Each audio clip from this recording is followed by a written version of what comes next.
Gimana? Masih semangat ya? Siang-siang kayaknya pas banget ngobrolin regresi dan interpolasi. Di video kali ini kita akan pindah dari regresi ke bahasan interpolasi. Sebelumnya mungkin kita lihat kembali mengenai pemakaian regresi dan pemakaian interpolasi. Kembali lagi saya jelaskan bahwa ketika kita tidak yakin bahwa datanya ini sangat akurat, maka kita perlu membuat model yang bisa mewakili pola umum dari perilaku data yang kita peroleh. Tetapi ketika kita mengetahui atau yakin bahwa data yang kita punya ini sangat akurat, sedemikian sehingga kurva atau serangkaian kurva yang melewati yang kita punya ini melewati setiap titik data, maka saat itu kita tinggal atau kita bisa melakukan interpolasi. Kemudian next, ini yang tadi, bahwa correlation is not a causation. Lalu ini gambaran mengenai regresi dan interpolasi. Kita lihat di sini, kita yakin datanya sangat akurat sehingga kurvanya akan melewati setiap titik data, sehingga kita tinggal melakukan interpolasi. Oke, sekarang interpolasi gambarannya gimana? Let's choose yellow color. Sebelumnya saya jelaskan bahwa metode yang paling banyak digunakan dalam interpolasi adalah interpolasi polinomial dengan bentuk umumnya sama dengan Y atau biasa kita sebut dengan fx sama dengan A0 plus A1x pangkat 1, kemudian A2x pangkat 2, A3x pangkat 3, dan seterusnya sampai AN x pangkat n. Nah, dalam interpolasi sebenarnya yang kita cari itu apa sih? Misal kita punya pasangan data x0, kemudian ada x1, kemudian x0 ini hasil fx-nya di sini, kemudian x1 misal hasil atau pasangan y-nya di sini. Kita punya dua titik misalnya. Kemudian kita ingin mencari kalau x-nya di sini, nah y-nya ini berapa? Apakah di sini atau di atasnya lagi? Nah, y-nya ini berapa? Ini adalah interpolasi. Nah, di slide sebelumnya ada satu hal lagi, yaitu ekstrapolasi. Misalnya x-nya ternyata di sini di luar range data kita. Kemudian y-nya berapa? Apakah di sini atau di sini? Seperti itu. Ini ekstrapolasi. Nah, interpolasi ini bisa kita lakukan dengan menggunakan misalnya interpolasi linear, berarti kita menarik garis lurus, nanti kita peroleh y-nya di sini, atau misalnya non-linear, nanti y-nya agak di atas sedikit atau bisa jadi di bawah. Demikian. Kemudian kita lihat dulu salah satunya yang paling mudah adalah interpolasi linear. Oke, saya tulis ya. Saya tulis kembali bentuk umum dari persamaan polinomial A0 plus A1x plus A2x kuadrat plus dan seterusnya sampai ANX pangkat n. Kemudian yang pertama tadi interpolasi linear atau interpolasi linier atau juga biasa disebut dengan orde 1. Orde 1 di sini berarti bentuk umumnya adalah fx sama dengan A0 plus A1x. Jadi, kalau hanya sampai sini, dengan orde 1, kita namakan orde 1, kemudian kalau persamaannya kita teruskan sampai sini, maka nanti kita sebut orde 2 atau interpolasi kuadrat, dan seterusnya sampai orde ke n. Seperti itu, kita kembali lagi ke orde 1 dulu. Untuk orde 1 atau dengan bentuk umum fx atau y sama dengan A0 plus A1x, kalau kita gambarkan dalam sebuah grafik, maka misal kita punya titik di sini dan di sini, dengan ini x0 dan ini x1, lalu ini fx0 dan ini fx1. Pertanyaannya, berapakah nilai fx ketika kita ingin mencari nilai di antara ini? Nah, ini. Kemudian, karena kita menggunakan interpolasi orde 1 atau linier, maka yang kita lakukan adalah menghubungkan kedua titik dengan garis lurus sehingga kita peroleh nilai fx di sini. Nah, besarnya fx ini berapa? Kita lihat kembali lagi-lagi segitiga sebangun ya. Kita bentuk segitiga sebangun sehingga fx bisa kita hitung sebagai fx0 plus fx1 minus fx0 per x1 min x0 dikalikan x min x0. Rumus yang ini coba kalian turunkan sendiri dari segitiga sebangun di samping. Nah, satu hal lagi, untuk penulisan fx hasil interpolasi, kita sepakati untuk menulis ini sebagai f1x. Nanti sama dengan fx0 plus fx1 minus fx0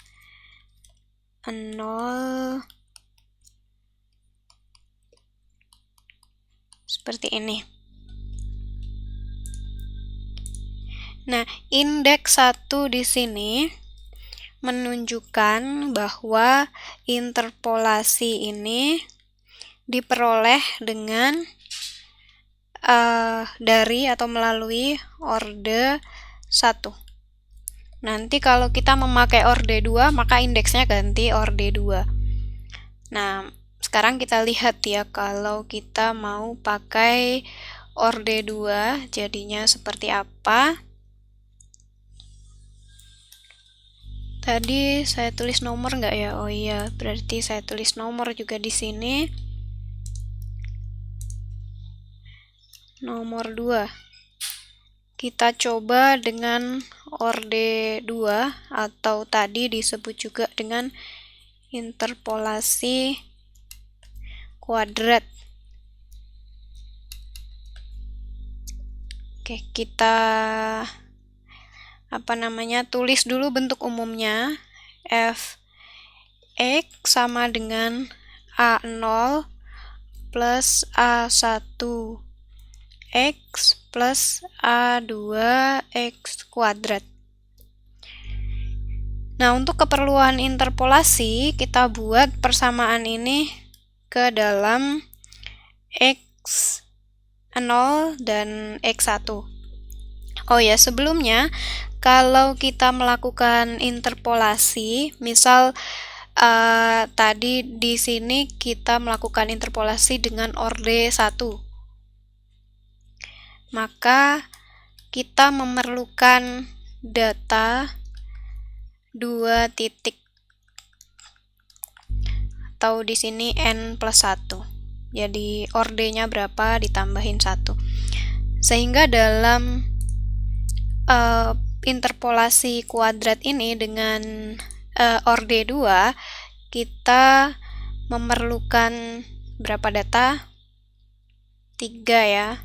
3 data. Jadinya nanti kita akan punya data X0, X1, dan X2.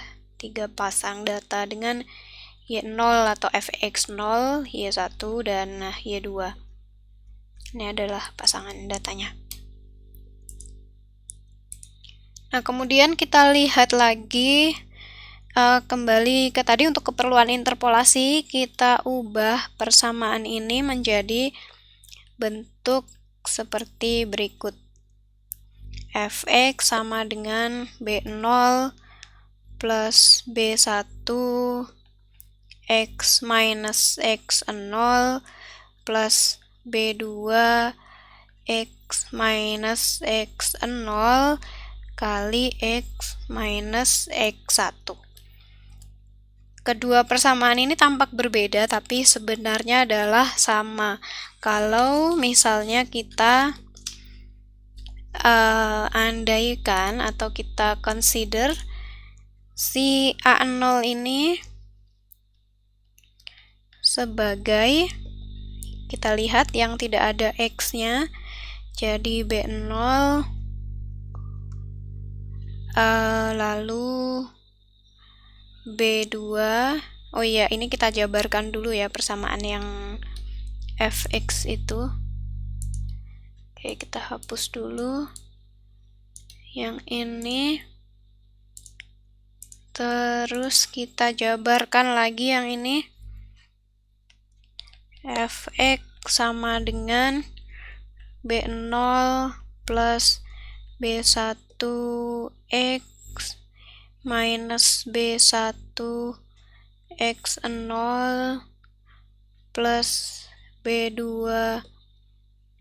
X kuadrat plus B2 X0 kali X1 minus B2 X kali X0 minus B2 kali X kali X1. Kemudian saya ganti warna dulu. Nah, sekarang kita bisa bentuk A0-nya apa. Kita cek yang tidak ada X-nya, ada ini. Kemudian ini tidak ada X-nya, lalu B2, X0, dan X1. Jadi A0 sama dengan B0 minus B1 X0 plus B2 X0 X1. Kemudian bagaimana dengan A1? Kita lihat di sini A1 indeks di depan X, berarti ada B1, ada B2 ini, B2 X0, ada B2 X1, sehingga A1 sama dengan B1 minus B2 X0 minus B2 X1. Nah, terakhir tinggal warna apa ya? Purple. Oke, tinggal A2 yang di depan X kuadrat, tinggal B2. Oke, sehingga dengan kita punya ketiga ini, Dan bentuk umum ini kita bisa cari B0, B1, dan B2 secara berurutan. Nah, misalnya saya tulis lagi ya. Tadi kita langsung tulis saja ini F2X sebagai hasil dari interpolasi orde 2. Kita tulis lagi persamaan yang kita pilih. B0 plus B1 X minus X0 plus B2 X minus X0 kali X minus X1. Kemudian yang pertama kita akan mencari B0. Oke, untuk mencari B0 kita masukkan pertama kita masukkan X sama dengan X0. Nah, dengan cara itu kita bisa dapatkan komponen ini sama dengan 0. Demikian juga komponen ini sama dengan 0. Sehingga persamaannya tinggal ini fx0 sama dengan b0. Jadi kita sudah dapat b0. Oke, ini oke ya. Kita tulis wait. Nah, ini oke. Kemudian berikutnya kita ingin mencari B1. Kembali kita masukkan X sama dengan X1. Sehingga nanti kita peroleh yang ini sama dengan 0. Jadi ketika f X sama dengan X1, B0-nya kita sudah dapat, di sini sama dengan f X0. Kemudian B1 belum tahu, X-nya kita sudah tahu karena X ini adalah soalnya. Jadi kan kita pengen tahu f X-nya, Y-nya berapa, tapi X-nya udah tahu. Jadi X-nya kemudian X0 plus 0. Dengan demikian kita bisa tahu B1 sama dengan f X1 minus f X0 dibagi X1 dan X0. Nah, kalau kita gambar kurva di orde kedua ini, kita gambar titik di orde kedua ini, kita kan jadinya punya 3 titik nih, misalnya di sini. Kita sudah punya X0, X1, X2, dan ini Y1, Y0, Y2. Y0 ini sama dengan fx0, Y1 ini sama dengan fx1, dan nanti kita akan menggunakan Y2. Nah, ini kurvanya bisa lengkung begini atau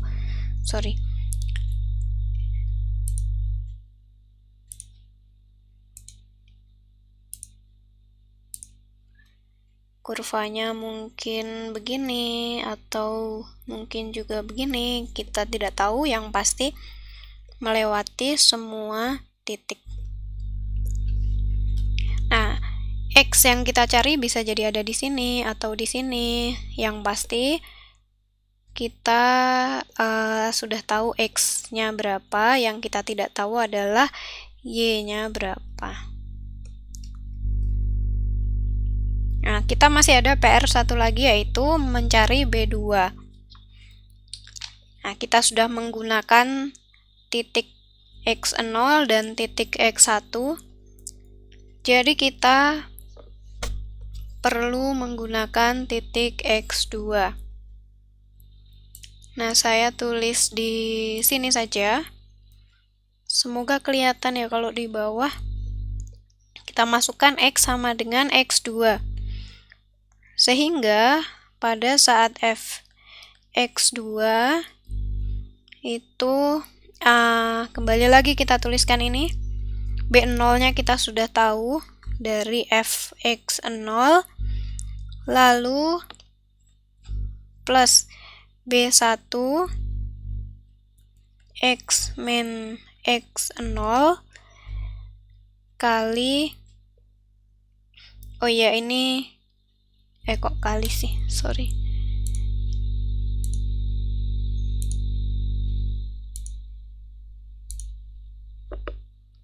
Ini X sama dengan X2, kemudian plus B2 X2 min X0 X2 min X1. Sehingga jadi saya ganti warna dulu ya. Nah, ini sudah ada nilainya dari ini Y2, kemudian fx0 sudah ada nilainya, B1 juga kita sudah punya dari rumus di atas, X2 dan X0 ada, B2 adalah yang dicari, kemudian X2, X0, dan X1 ini ada dari data, tinggal kita hitung B2-nya berapa. Nah, dengan demikian, kita sudah bisa mencari koefisien di sini, yaitu A0, A1, dan A2. Sehingga kita sudah bisa membentuk persamaan umumnya. Kita ganti A0-nya berapa, A1 berapa, A2 berapa. Sehingga nanti ketika melakukan interpolasi kuadrat, tinggal kita masukkan X yang kita ingin cari berapa. Nanti akan ketemu hasil interpolasinya. Seperti itu. Itu adalah yang barusan saya jelaskan, ini adalah metode Newton. Di video berikutnya saya akan menjelaskan metode lain lagi, yaitu metode Lagrange. Tarik nafas dulu, tetap semangat ya.